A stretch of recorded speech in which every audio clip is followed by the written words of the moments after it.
नमस्कार दोस्तों, स्वागत है आप सभी लोगों का हमारे चैनल ट्रेडिंग विद अतुल में। आज हम बात करने वाले हैं रिलायंस कम्युनिकेशन लिमिटेड के बारे में। आपने यहाँ पे ये नोटिस किया होगा कि ये स्टॉक है, भले ही सेबी की तरफ से इसको रिस्ट्रिक्शन लगा रखी है ट्रेडिंग होने में, बट मार्केट में जिस तरीके से गिरावट है वहाँ पे खासकर इस स्टॉक को बहुत ज़्यादा बेनिफिट देखने को मिल रहा है। क्योंकि अगर इसकी यहाँ पे ट्रेडिंग चल रही होती तो इसमें भी 5% तक का लोअर सर्किट लग के स्टॉक है जो कि ₹1 के आसपास तक पहुंच जाता, जिस तरीके से मार्केट में बिकवाली बनी हुई है। कंपनी की मैनेजमेंट है जो कि यहाँ पे कुछ डिसीजन लेते हुए देखी जा रही है। यहाँ तक कि जो कंपनी के पास लोन है वहाँ पे सारे के सारे क्रेडिटर्स को मीटिंग करते हुए देखी जा रही है, और काफ़ी बड़ा अमाउंट है जो कि यहाँ पे भी किया जा सकता है क्रेडिटर्स को, जिसमें इनके जो बड़े भाई हैं मुकेश अंबानी, जो कि इन्होंने काफ़ी बड़ा एसेट्स है जो कि रिलायंस कम्युनिकेशन से एक्वायर किया था, और रिसेंटली इन्होंने यहाँ पे स्टारलिंक के साथ भी पार्टनरशिप करी हुई है। हो सकता है कि इस कंपनी को भी इस चीज़ का बेनिफिट मिले।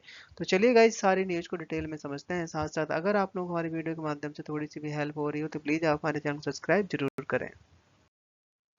साथ ही गाइस, हम अपने चैनल पे गिव अवे का प्रोग्राम चला रहे हैं, जिसमें गाइस हमने 3 प्राइज सिलेक्ट कर रखे हैं जो कि आपके हेल्थ को देखते हुए, और जिसमें गाइस हमने अपना फर्स्ट प्राइज रखा हुआ है साइकिल, सेकंड प्राइज रखा हुआ है smart watch, and third prize रखा हुआ है स्पोर्ट शूज। ये तीनों तीनों गाइस आपके हेल्थ के लिए बहुत अच्छे हैं। और बस आपको यहाँ पे करना क्या होगा कि गाइस, आप हमारे चैनल को सब्सक्राइब करना है। और हमने अपने जो चैनल का टारगेट रखा है, 1 लाख सब्सक्राइबर का टारगेट रखा हुआ है। जैसे ही गाइस वो पूरा होगा, हम आपको ये तीनों प्राइज हमारे जो लकी सब्सक्राइबर होंगे उनको देने वाले हैं। और ये गाइस आपके लिए बहुत बड़ा काम नहीं है, आप चाहें तो इसको 6 महीने में, साल भर में, जब भी आप करवाना चाहें तो करवा सकते हैं। सो गाइस, प्लीज आप हमारे चैनल को सपोर्ट करिए। और इसमें पार्टिसिपेट करिएगा। यूएस से लगातार ट्रेड वॉर के बारे में अनाप शनाप खबरें आती हुई देखी जा रही हैं। अभी रिसेंटली यहाँ पे कनाडा और मैक्सिको, चाइना के ऊपर कोई भी सेटलमेंट नहीं हो पाई है, जो भी यूएस की तरफ से ट्रेड इंटरेस्ट लगाया गया है। इस समय चाहे इंडिया, चाइना, कनाडा, मैक्सिको, हर जगह गाइस यहाँ पे यूएस की तरफ से एक बड़ी प्रॉब्लम क्रिएट कर दी गई है, खासकर टैरिफ के ऊपर। और टैरिफ इंपोर्ट और एक्सपोर्ट के ऊपर बड़ी यहाँ पे पेमेंट चुकानी होगी, जो भी ये एक्टिविटी और बिजनेस करते हैं। उसकी वजह से सारा का सारा बैलेंस हिलने वाला है। और सबसे बड़ा रीजन जो मार्केट में गिरावट का है, ये यही दिखाई दे रहा है। और जब तक ये डिसीजन नहीं हो जाता, जब तक ये फाइनलाइज नहीं हो जाता, तब तक मार्केट में ऊपर और नीचे के लेवल भी देखने को मिल सकते हैं। आज का मार्केट भी काफी ज्यादा खराब था। लगभग 100 पॉइंट्स की डाउन साइड दिखाई दे रही थी दोपहर के समय, और आप देख सकते हैं 73 पॉइंट्स की डाउन साइड के साथ क्लोजिंग दिया है निफ्टी 15 है। यहाँ पे बैंक निफ्टी है जो कि मामूली से तेजी दिखाई है। आईटी है जो कि इस समय 52 लो के आसपास स्टॉक पहुंच चुके हैं, 188 पॉइंट्स की डाउन साइड। स्मॉल कैप का इंडेक्स है जो कि इसमें 272 पॉइंट्स की बड़ी गिरावट दिखाई दी। वोडाफोन आइडिया, इंडस टावर और भी कुछ स्टॉक है जो कि बहुत ज़्यादा टूटते हुए दिखाई दिए, क्योंकि जब से भारती एयरटेल, रिलायंस जियो ने स्टारलिंक के साथ में पार्टनरशिप करी हुई है, यहाँ पे एक झटका सा लगता हुआ दिखाई दिया। और उसके चलते भारती एयरटेल, रिलायंस जियो में काफ़ी अच्छी उछाल भी देखने को मिला। अब ये समझते हैं कि ये जो पार्टनरशिप हुई है क्या है। एलोन मस्क की कंपनी स्टारलिंक के साथ में इन्होंने पार्टनरशिप करी है, जो कि डायरेक्ट सैटेलाइट से इंटरनेट की सर्विस प्रोवाइड होगी, और जिसमें टावर है या वायर है ये कुछ भी यूज नहीं किया जाएगा, जिसमें कंपनी की काफ़ी हद तक कॉस्ट भी कम होगी। बट रिसेंटली ये काफ़ी महंगा पड़ने वाला है। तो ये जो टेक्निक है काफ़ी लंबे समय के बाद इंडिया में अप्लाई की जाएगी, और गवर्नमेंट की तरफ से यहाँ पे अभी अप्रूवल भी नहीं मिला है, खासकर सिक्योरिटी पर्पज को ध्यान में रखते हुए। तो हो सकता है कि यहाँ पे आरकैम को इस चीज़ का बेनिफिट मिले, जो कि रिलायंस जियो के साथ में जो पार्टनरशिप हुई थी पहले। कंपनी है जो कि 57 मीटिंग करते हुए देखी जा रही है अपने क्रेडिटर्स के साथ में, और हो सकता है कि यहाँ पे कुछ लोन भी चुका दिया जाए। तो अगर कुछ और भी अपडेट निकल के आता है तो सबसे पहले गाइस आप तक पहुँचाया जाएगा। इस समय स्टॉक है जो कि यहाँ पे रिस्ट्रिक्शन में डाला गया है, ट्रेडिंग रुकी हुई है, और इसका फायदा यहाँ पे दिखाई दे रहा है। अदरवाइज गाइस, जिस तरीके से मार्केट टूट रहा है, यहाँ पे बड़ी गिरावट देखने को मिल सकती थी।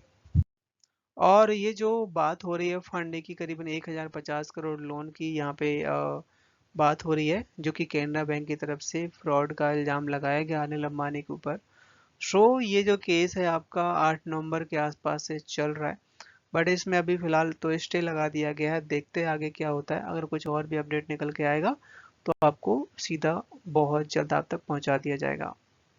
स्टॉक है जो कि 1.57 के आसपास काम करता हुआ दिखाई दे रहा है, और 10 मार्च को इसकी ट्रेडिंग हुई थी। अब यहाँ पे मंडे ट्रेडिंग ओपन होगी। और रिसेंटली स्टॉक काफ़ी अच्छा लेवल भी दिखाया था, 1.4 से 1.95 तक गया था।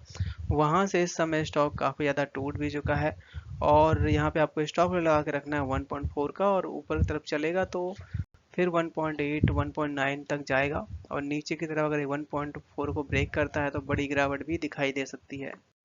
कंपनी के रिसेंटली अभी Q3 के नंबर आते हुए देखे गए हैं। इनकी जो सेल है जो कि 65 करोड़ रही है, अगर हम कंपेयर करें पिछले साल से, मतलब सेम क्वार्टर का, तो करीबन 8.5 या 9% डाउन साइड देखने को मिली है ईयर ऑफ ईयर।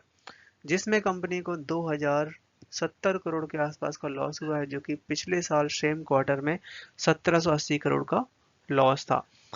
तो नंबर मतलब काफी खराब होते हुए देखे जा रहे हैं। जाहिर सी बात है कि कंपनी के पास इस समय बिजनेस की थोड़ी सी दिक्कत चल रही है।